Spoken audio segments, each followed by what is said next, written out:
I'm Steph. I'm Michael. And today we're checking out Spirits of Christmas. From Humble Bard Games. Yes. This game plays 1 to 6 players and is cooperative and plays in 45 minutes. According to the box, anyway. Nice. Thanks to Humble Bard Games for providing us this copy of Spirits of Christmas. But they didn't give it to us in exchange for this video, or because maybe we're a Scrooge. They gave it to us because they know that we like to play all the games and spread all the Christmas cheer. I mean, we had to show this off during the season. It's your favorite season. I love Christmas so much. So we all know the story. Yes. I would think everybody knows the story. It's the story of A Christmas Carol. Yeah. It's been done plenty of times over the years. Originally, Charles Dickens' tale from 1843, but it's been done in books and movies and plays, computer games, everything. Games. So, and now games. So let's take a look and see what you get. So there are going to be 3 nights that you have to get through in order to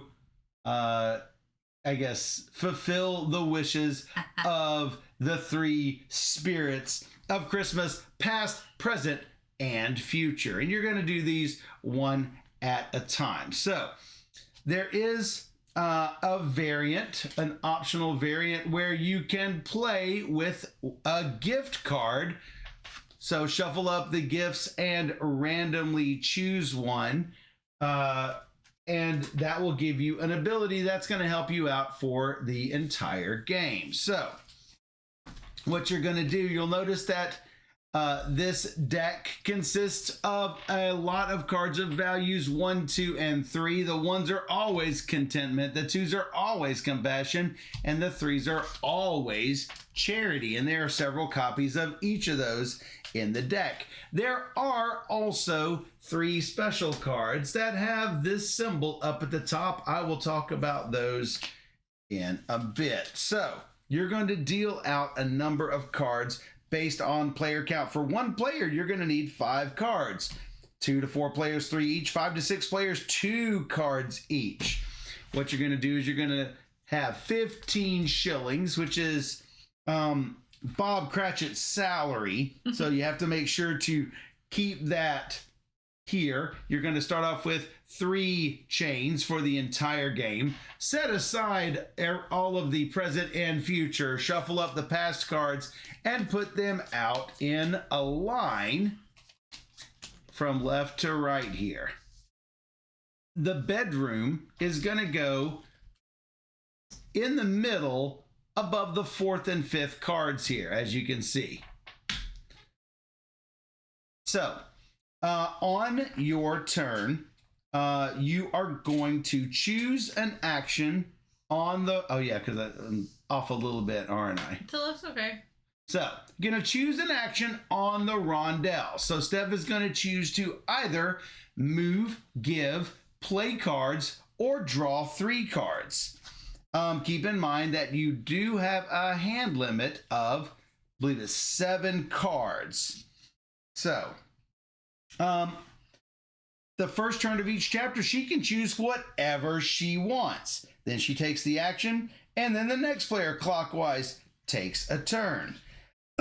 Anytime you move to a space, it's going to cost you at least 1 coin. So Steph moves to the move spot. It's going to cost her 1 coin.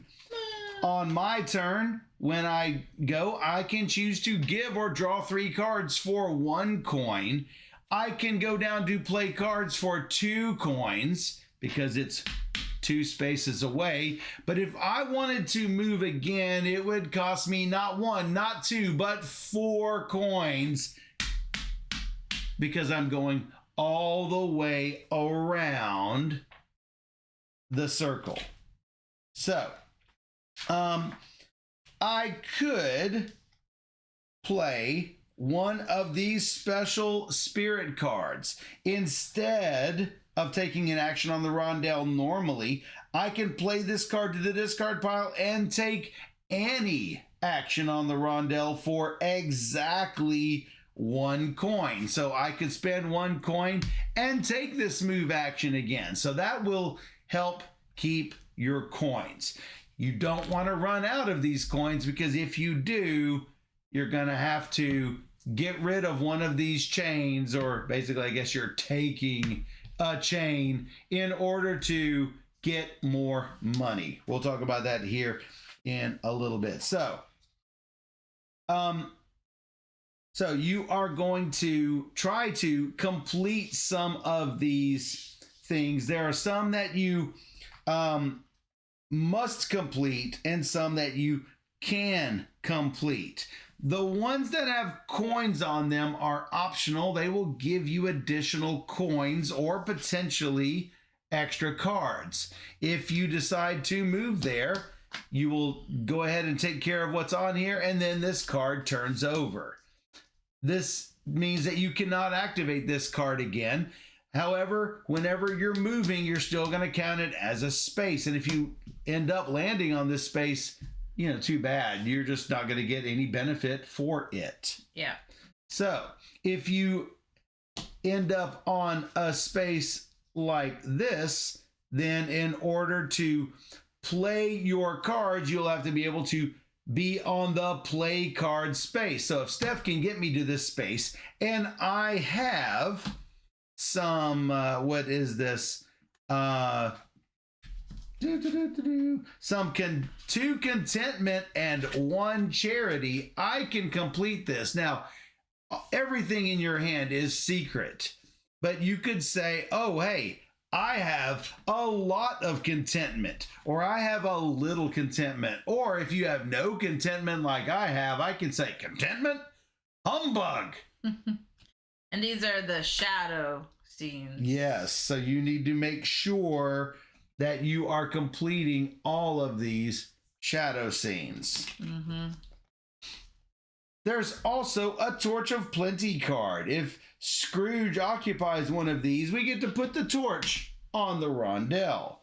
If it's already on the rondelle, you just ignore this effect and then flip the card face down.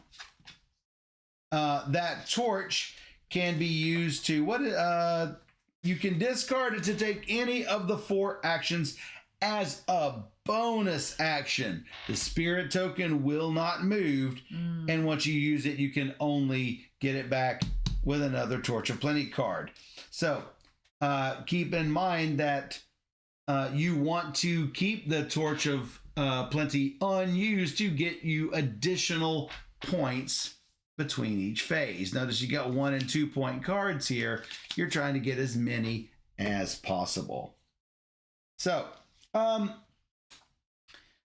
notice that this does not wrap from one side to the other. If you want to go from Lonely Childhood all the way to Torch of Plenty, it's a long, hard path to do so. Now, we start off on the bedroom, like I said. So let's say Steph chooses move. She's going to have to discard one of the cards out of her hand to move us to a certain space. So she is definitely going to move to either of these spaces, either Countryside Nostalgia or Little Sister Fan, and go to that spot. And you must go exactly that much. I can't do 1, 2.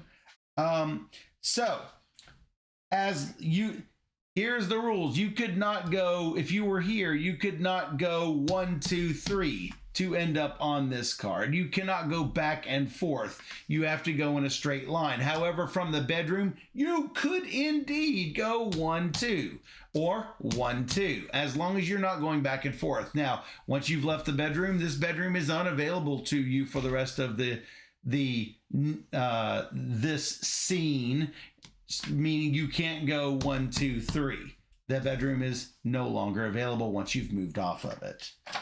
So, give is pretty much what you might think, except when you go to the give action, any one player must give 1 or more spirit cards from their hand to another player.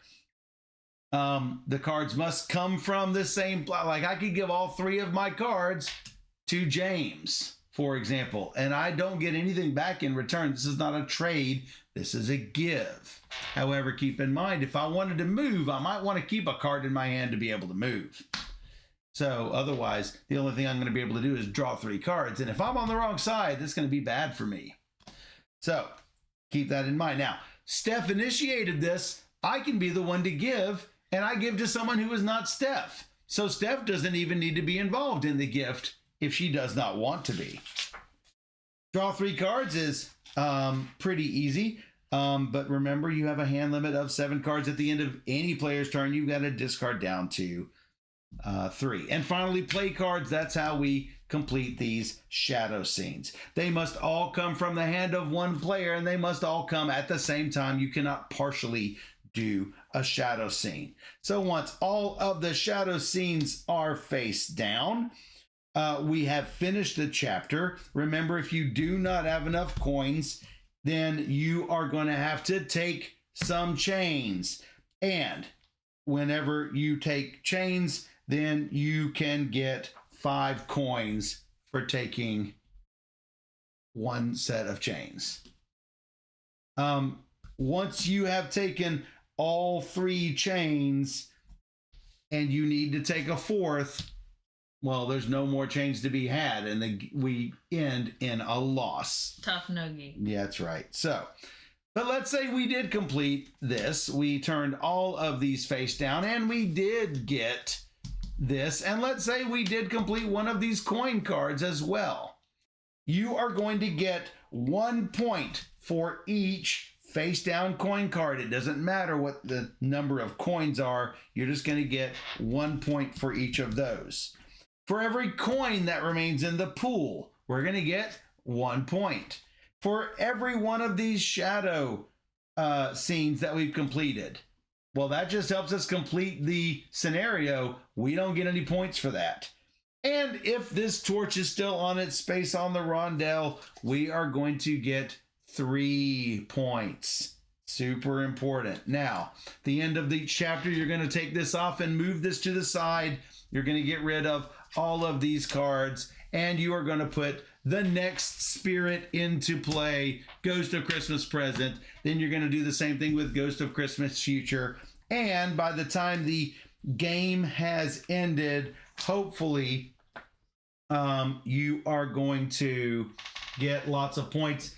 You are going to also score bonus points for how many chains you have taken. If you've taken no chains, that's 18 bonus points. Woo-hoo. Hopefully you get up to 35 or more. Steph and I and James and Susan, we ended up with 30 on our play, so we have not mastered this game yet. Not yet. But eventually, hopefully that happens. Now, there are several variants that you can use. There is the story variant where you're doing things in a certain order on these cards. There's a solitaire variant. And there is the counting house variant where you're going to use the counting house board and the opposite side of this board where you've got give or trade instead of just give. So lots of different ways to play. And obviously you've got that gift variant as well, which we did play with. And that gift did help us out quite a bit. That is Spirits of Christmas by Humble Bard Games. Perfect for this time of the year. That's right. Gets me in the holiday season spirit. Season spirit? Yes. So be sure to not be a Scrooge and pick up the Spirits of Christmas for yourself or a loved one on this holiday season from Humble Bard Games. If you enjoyed this game overview and you want to see more just like it, come join us on YouTube, where we have over 2,000 videos. Just search for Board Gamer Steph. Or even better, you can join us on twitch.tv/BoardGamerSteph, where we stream every Wednesday and Sunday at 5 p.m. Central, and we bring you 3 games, not past, present, or future. It might be. Or more every single stream. So come join us on Twitch, where we bring you all the games. And for those on Twitch, we'll be right back. Ho, ho, ho, ho.